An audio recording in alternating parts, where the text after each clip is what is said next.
प्रिय छात्रों, आप सबको प्यार भरा नमस्कार। आप सबका हार्दिक स्वागत है शिक्षा पॉइंट पर। शिक्षा निदेशालय का कार्यपत्रक संख्या 36। 34वें कार्यपत्रक में हमने क्षितिज काव्यखंड से राम लक्ष्मण परशुराम संवाद का एक छोटा सा अंश काव्यांश पढ़ा था। आज इस कार्यपत्रक में राम लक्ष्मण परशुराम संवाद का काव्यांश दिया गया है। 4 पंक्तियां हैं।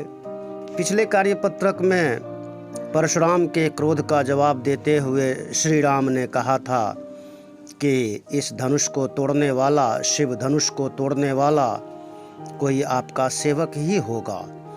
इस बात पर परशुराम जी बहुत क्रोधित हुए थे और क्रोधित होकर के उन्होंने कहा था कि जो भी ऐसा काम जिसने भी किया है वह सहस्रबाहु के समान ही मेरा दुश्मन है। आगे उसी बात को आगे बढ़ाते हुए परशुराम जी कहते हैं कि सो बिलगाऊ बिहाई समाजा, नत मारे जय हहीं सब राजा। राम से कहते हैं कि हे राम, जिसने भी इस शिव धनुष को तोड़ा है उसको समाज से अलग कर दो, इस सभा से अलग कर दो, नहीं तो सब के सब राजा मारे जाएंगे। सुनी मुनि बचन लखन मुस्काने। परशुराम जी की ऐसी बात सुनकर लक्ष्मण जी मन ही मन मुस्कराने लगे और बोले, परशु धरहि अवमाने। परशुराम को अपमान अनादर करते हुए बोले, बहुधनु ही तोरी लरिकाई।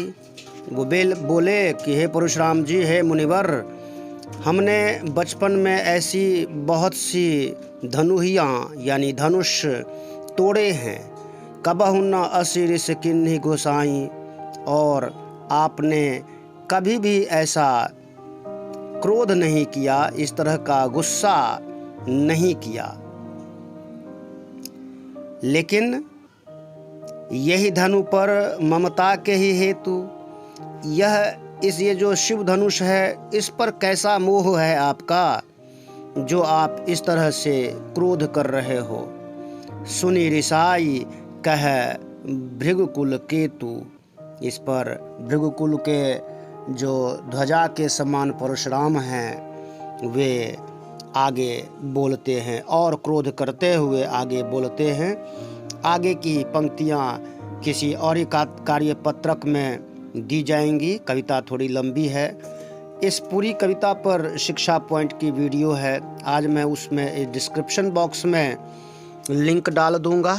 सभी छात्र पूरी वीडियो देख करके पूरी कविता को एक साथ समझ सकते हैं। आगे देखते हैं कि इन पंक्तियों के आधार पर जो प्रश्न हैं उन प्रश्नों को सॉल्व करते हैं। पहला प्रश्न है, परशुराम ने किस व्यक्ति को सभा से अलग करने को कहा? तो इसका सही उत्तर है क, धनुष तोड़ने वाले को। दूसरा प्रश्न है, किसने कहा बचपन में हमने बहुत सी धनुहियाँ तोड़ी? इसका सही उत्तर है ख, लक्ष्मण। आगे है तीसरा प्रश्न, क्रोध का विलोम शब्द बताइए। तो क इसका सही विकल्प है प्रेम। चौथा प्रश्न है, सुनी मुनि बचन लखन मुस्काने में कौन सा अलंकार है? तो इसका सही विकल्प है ख, अनुप्रास। इस पंक्ति में अनुप्रास अलंकार का प्रयोग किया गया है। आगे एक गतिविधि दी है। आप अपने दैनिक जीवन में बहुत सी कविता या गीत आदि सुनते ही होंगे जिसमें आपको तुकबंदी दिखती होगी। ऐसी ही तुकबंदी से संबंधित कोई 8 पंक्तियों की कविता लिखिए। आपको जो भी कविता याद है आप उस कविता को लिख सकते हैं। शर्त यह है कि उस कविता के अंदर तुकबंदी होनी चाहिए। जैसी तुकबंदी इन काव्य पंक्तियों में है, सारी दो पंक्तियां हैं तो दोनों पंक्तियों का अंत एक समान होता है। जैसे सुने सो बिलगाऊ बिहाई समाजा, यहाँ समाजा और आगे की पंक्ति में राजा, ये एक समान समाप्त हो रही हैं दोनों पंक्तियां। इसी को तुकबंदी बोलते हैं या दूसरे शब्दों में छंद बोलते हैं। तो ऐसी तुकबंदी वाली किसी भी कविता की 8 पंक्तियां आप लिख करके अपने ग्रुप में शेयर कीजिए और शिक्षा पॉइंट को सब्सक्राइब भी कीजिए ताकि आपको लेटेस्ट वीडियो की नोटिफिकेशन मिले।